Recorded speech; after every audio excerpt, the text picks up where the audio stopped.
Hi guys, today we're going to react to Standing Bird by Love Psychedelico. This is a Buy Me a Coffee request from Terry J. Hrovat. Thanks Terry for requesting this song and thank you for your support. Much appreciated. Thank you, Terry, for bringing us back to Love Psychedelico. This is our second time with the band, and we're looking forward to it. Thank you very much. We appreciate the support.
We usually try to keep a clean language here, but this is my shit. I don't know any other way to describe it. We listened to them once before in the live performance. We like them a lot, but this hits an exact frequency where my brain is telling me, you need to pay attention to this. This is the type of music you love the most. They seem to be immersed in the 70s, not just by their musical style, which fondly resembles Dire Straits in this specific performance, but also by their attire and even the way they carry themselves. It's like they were ripped from that time. If somebody would tell me one day that they came here in a time machine, that wouldn't be hard to believe. It would be because it's impossible, but that's how immersed they are. Their rhythm in this one, it's a bit slower and less anthemic than Freedom, but there's something hypnotizing in their performance. The vocalist, Kumi, she has something very caressing and velvety in her voice. We talked about it before, that it reminded me of Mia's voice, the Swedish singer. Something about her voice that's really mesmerizing to me. And Naoki seems to be right in it with her in the same frequency, and I love it. Yeah, Freedom was quite different. It was a little bit more upbeat. It had kind of like, almost like a hippie Woodstock kind of feel to it. I mentioned that the style reminded me or seemed to be influenced by Sheryl Crow. I think that in this one, even more so. I'm hearing Sheryl Crow here all over the place, which is not a bad thing. There's something about the way Kumi sings. Her voice is different to Sheryl Crow's, but I think something about inflections and enunciation in certain ways, the way she uses her voice, is still influenced by that. And the song, definitely, I could hear it. Sheryl Crow is not exactly 70s, more like 90s, 2000s. But yeah, I can understand what you're saying about 70s. There's definitely something that is from another time about them. Really loving it. I love her voice. There's something about it, like even when she sings, because it's Japanese and it's peppered with English. And to me, it almost sounds like she's always singing in English, but I can't make out what she's saying. And then I'm like, oh, of course, she's singing in Japanese. So something about her voice and the way she pronounces words, it's very kind of Western or whatever. Like it sounds like English, but it's not. That's a very cool thing. It kind of threw me off, but in a good way.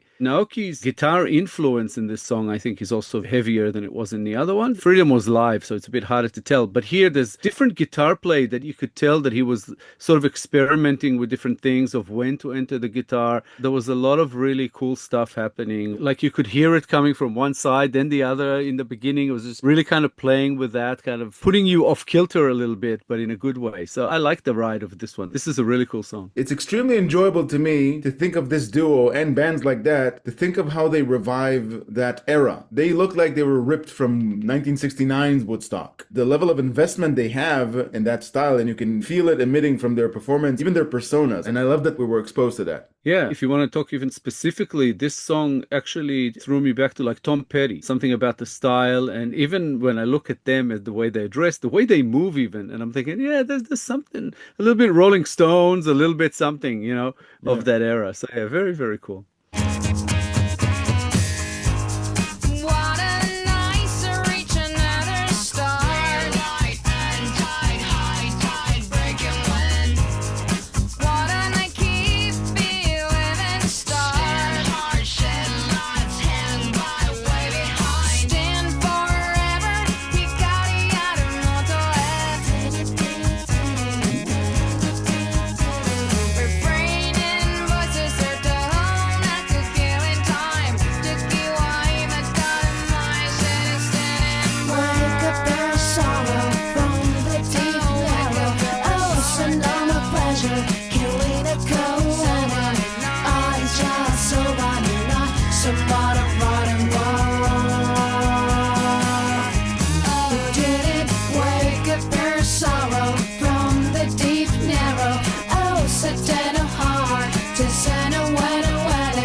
Yeah, I can totally see what you said about Sheryl Crow. Very accurate depiction, I think. Also, the visual style, some of the shots that they had with the wide lens, first of all, shows them really, really cool and larger than life. I really like the way they present themselves. And also, with the color scheme, it feels like some of the shots there were like ripped from a Stanley Kubrick film. And I love it about this music video. It not just fits the era, it also fits like an underlying message that I might be missing about the framing and the composition. I really love it. Yeah, what you said about the Kubrick, it actually didn't cross my mind as I was watching. I was just enjoying the music too much. But then, yeah, the red background and those sort of depth of field that they use and everything, yeah, looked really, really nice. I like that shot with the water as well. A very artistic video, and also something about their attitude in it is, I think, supposed to go along with it. It's a little bit nonchalant, kind of, standoffish even in a way. And they're not as perky as they were live, doing Freedom. This one has something that I would describe as like a quiet intensity, especially with the way Kumi is delivering the song. There's something intense to it. And yeah, I was really, really enjoying that. So it looks beautiful and sounds fantastic. Yeah. Regarding the subject matter, it was kind of difficult to decipher from the lyrics, but what it made me think about, especially from the title of the song, Standing Bird, it could possibly mean that it's a song about circumventing fear and realizing that to remain in flight like a bird should be requires effort and sacrifice. I don't know if that's what they meant from the difficulty of the lyrics. To me, it feels like more of a guess in the dark, but the title itself definitely means to me something that has contrast because a bird's not supposed to be standing. Yeah, the title definitely took me somewhere straight away. I thought it was going to be about a bird whose wings have been clipped, someone who's been put in a certain situation. But then as I'm reading it, I'm thinking it's actually not necessarily that, because it might be more towards what you're saying, where the bird or the person who is addressed here has the wings, has the ability, just isn't doing it for whatever reason. It could be fear, as you said, it could be other things. Then it came to mind that the feeling I'm getting from the song, it's almost like an adult or a mother who is giving advice to someone someone who is just about to hit adulthood in a way. Someone who's young, who's about to go into the world kind of thing. And it's like giving them advice. So it's really about, like be who you are. Don't be afraid to do things. Try things, fail, succeed, go with it. Just always try your best. It just had that kind of loving feeling to it of an adult giving advice. I could be way off because, again, these lyrics are mostly Google translated, a bit tough to tell. But overall, it feels like some kind of an encouraging song that is really telling you, go out into the world and do stuff. Yep. That's how it felt to me anyway.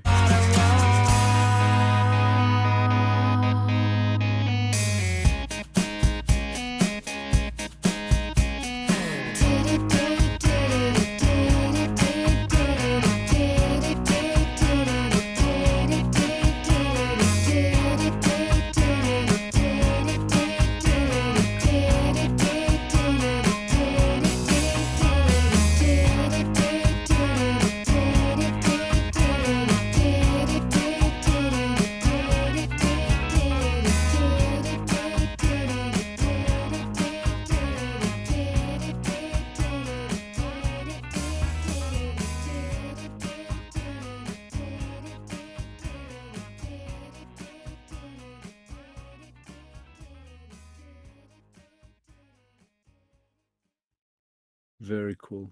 Mm-hmm.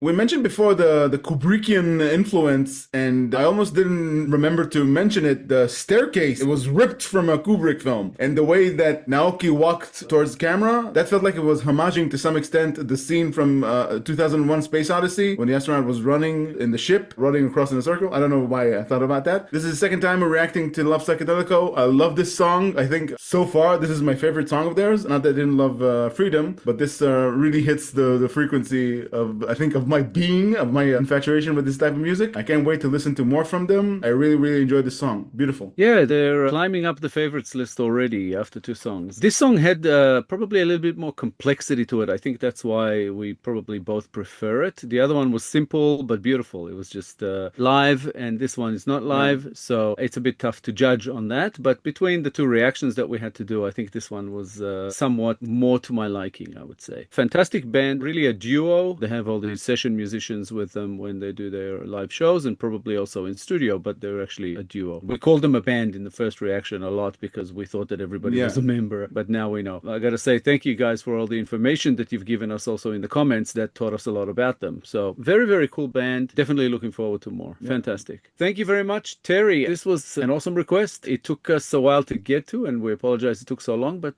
we are trying our best. Again, thank you so much for your patience and for all your support. We appreciate you. Thanks a lot. Thanks, Terry, for this beautiful Love Psychedelico request, and thank you, of course, for all your support. If you enjoyed this episode, guys, please be sure to like, subscribe, comment, and click the little bell icon so you'll get notified on all our future videos. Thank you all for sticking with us. Thank you all for your time. If you want to check out our previous reaction to Love Psychedelico with Freedom, it should be up on the screen sometime about now. Give it a click and check it out if you haven't yet. It's an awesome song. Thank you so much for all the support you're throwing our way. We appreciate you. We'll be back in a couple of days with a new episode, and we hope to see you all then. Thanks a lot, guys. Bye for now. Bye, guys.